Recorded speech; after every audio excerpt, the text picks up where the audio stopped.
Technological self-efficacy is the belief in one's ability to successfully perform a technologically sophisticated new task. This is a specific application of the broader and more general construct of self-efficacy, which is defined as the belief in one's ability to engage in specific actions that result in desired outcomes. Self-efficacy does not focus on the skills one has, but rather the judgments of what one can do with his or her skills. Traditionally, a distinguishing feature of self-efficacy is its domain specificity. In other words, judgments are limited to certain types of performances as compared to an overall evaluation of his or her potential. Origins. To see does not highlight specific technological tasks, instead it is purposely vague. As such, this construct was intended to describe general feelings toward the ability to adopt new technology and is therefore generalizable across a number of specific technologies. Furthermore, this construct can account for and be applied to technologies that have yet to be invented,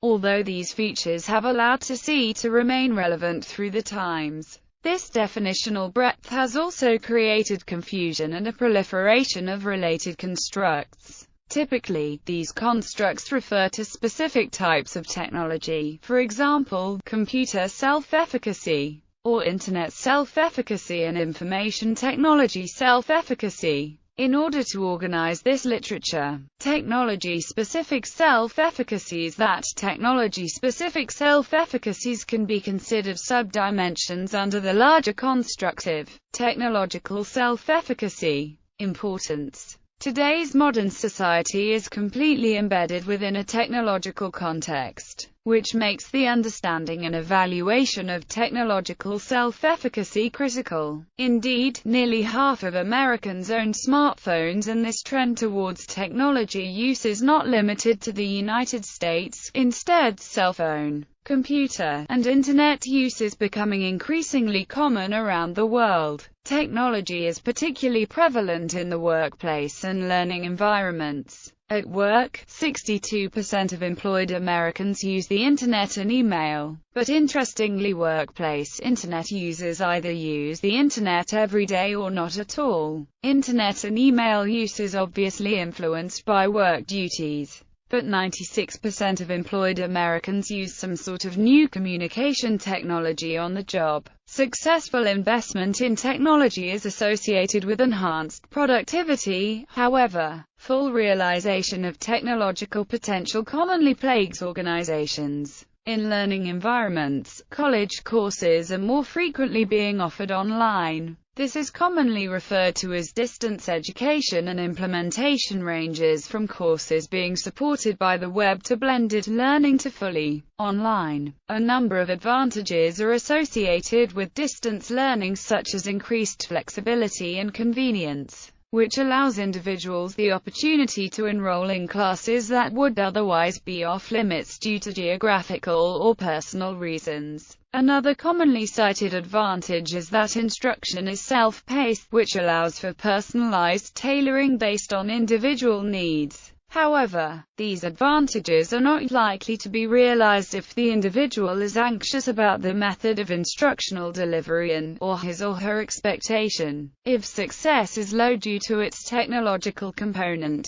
Taken together, these two critical arenas discussed above reinforce the extent to which technology has impacted modern activities and consequently the importance of perceived beliefs in one's ability to master new technology. Success in everyday life often hinges on the utilization of technology, and by definition, new technology will always be new. Therefore, this construct warrants review. Furthermore, studies have shown that technological self-efficacy is a crucial factor for teaching computer programming to school students. As students with higher levels of technological self-efficacy achieve higher learning outcomes. In this case, the effect of technical self-efficacy is even stronger than the effect of gender differentiation from other forms of self-efficacy, since to see stems from the same theory as general self-efficacy and other task-specific self-efficacy.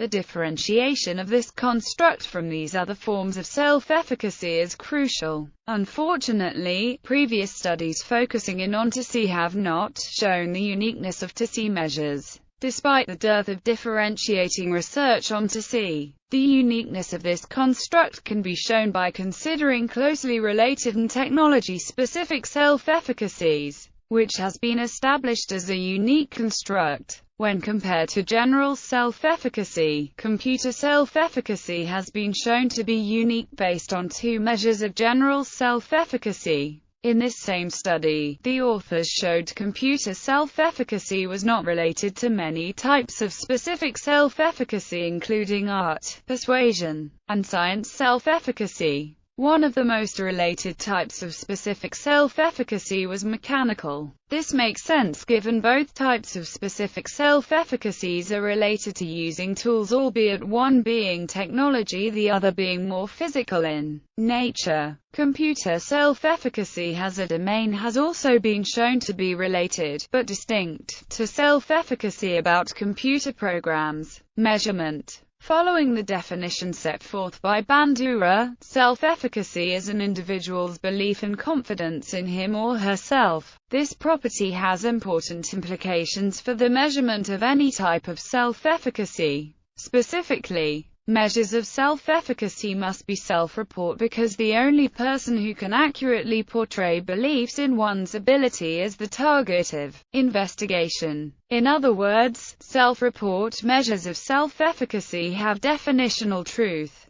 While a number of problems exist with self-report inventories, in the case of self-efficacy this measurement approach is unavoidable. While the type of measurement approach is defined by the construct, the process of developing and validating these scales has varied considerably throughout the TC literature. One major difference between measures concerns the scoring of the items. Previously, research has noted differences in results can be partially attributed to different scoring approaches. Specifically, there are two main ways of scoring self-efficacy items. The first type is called self-efficacy magnitude. Items awarded so participants would respond whether or not they felt they could accomplish a certain task. The second type is self-efficacy strength. This scoring approach asks participants to rate how confident they are in completing the task on a numerical scale and then averages from across all items. All other scoring types are simply composites of these first two approaches.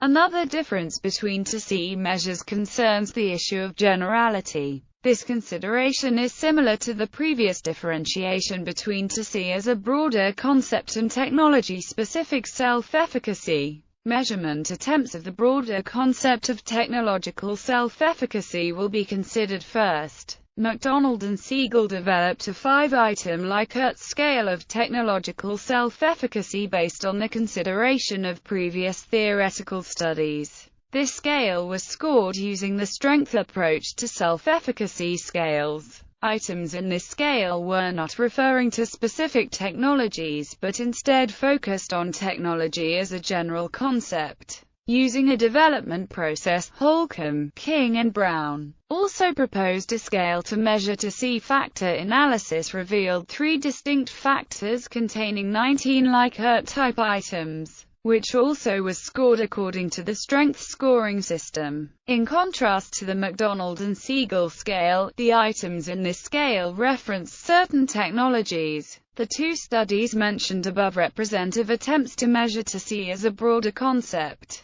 In addition to the attempts to measure TC more broadly, a number of studies have developed measures of technology-specific self-efficacy. One of the most cited measures of computer self-efficacy comes from Compo and Higgins. These authors reviewed previous attempts to measure computer self-efficacy and theoretically derived a 10-item scale. Unlike previously mentioned scales, this study employed a composite scoring approach. For each item, participants were first asked whether they could complete a specific task related to computers using a dichotomous yes/no scale. Following this answer, participants were then asked to rate their confidence about completing the task from 1 to 10. The final score was calculated by counting the number of yes answers and the average of the confidence ratings. The authors then validated this measure in a homological network of related constructs. A second example of technology-specific self-efficacy is Internet self-efficacy.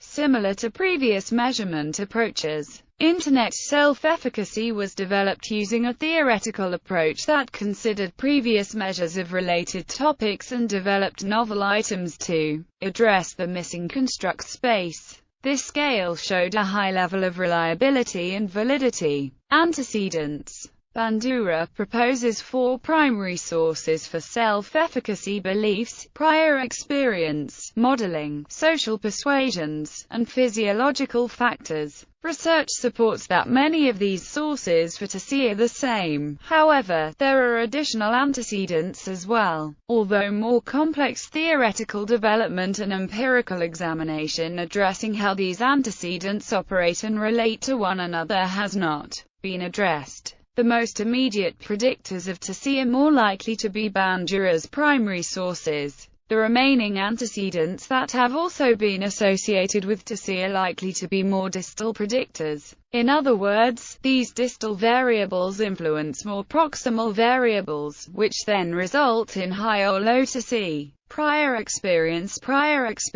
with technology is repeatedly found to be influential on technology-related self-efficacy beliefs. If an individual has had the opportunity to interact with new technologies and, more importantly, has had success with mastering new technologies, then individuals are more likely to hold more positive beliefs for future performance. Modeling or participation in technological training. Modeling or participation in technological training are also found to be significant predictors of technological self-efficacy. Although different types of training interventions have been associated with different gains, in general, research supports that seeing other individuals successfully perform the task at hand and then providing the learner with some opportunity for reinforcement and demonstration increases technology-related self-efficacy beliefs. Social persuasions such as encouragement by others and organizational support are also important contributors to technology-related self-efficacy beliefs. The actions and statements of others can significantly alter perceptions of their likelihood for success. Organizational support typically includes management's encouragement and assistance. Resources are commonly cited as one of the largest barriers to adoption of technology. This includes, but is not limited to, sufficient computers, sufficient software licenses, out-of-date hardware, software, and slow or intermittent internet connections. The success of proper technology use is first and foremost limited by the capabilities of the technology in question. Gender is significantly related, such that men tend to have higher levels of technology-related self-efficacy beliefs than women. It is still unknown why these gender differences exist. Age is also significantly related, such that younger individuals tend to have higher levels of technology-related self-efficacy beliefs than older individuals. This finding is not surprising given the widespread stereotype of older adults' inability to learn new material, especially when the material is technology-related. However, older adults' low technological self-efficacy beliefs suggest that older adults may internalize the "old dogs can't learn new tricks" stereotype, which consequently affects expectations about future performance in technology-related domains. Consequences. Technology-related self-efficacy beliefs have been linked with a number of consequences. Although TC does predict the outcomes reviewed below, please note that some of the antecedents to TC are better predictors of these outcomes than TC itself. For example, prior experience is typically a better predictor of task performance than to see. A recent meta-analysis about self-efficacy supports this conclusion as well. Taken together, to see is important, but its importance should not be overstated. Furthermore, it is possible that the effect of to see on outcomes operates through other variables. Task performance is negatively affected, such that lower technology-related self-efficacy beliefs are related to poorer performance. This is extremely important, because these findings suggest that positive perceptions of individuals' technological capabilities may need to be present before successful performance can be achieved. Perceived ease of use and usage. Perceived ease of use and usage is found to be positively related with technology-related self-efficacy beliefs. According to the technology acceptance model, perceived ease of use and perceived usefulness influences behavioral intentions and ultimately technology-related behaviors. Other scholars have behavioral intentions to act as a mediator between to see and other outcome variables. These predictions are similar to those of the well-supported theory of planned behavior. Anxiety is negatively related, such that lower technology-related self-efficacy beliefs are associated with higher level of anxiety.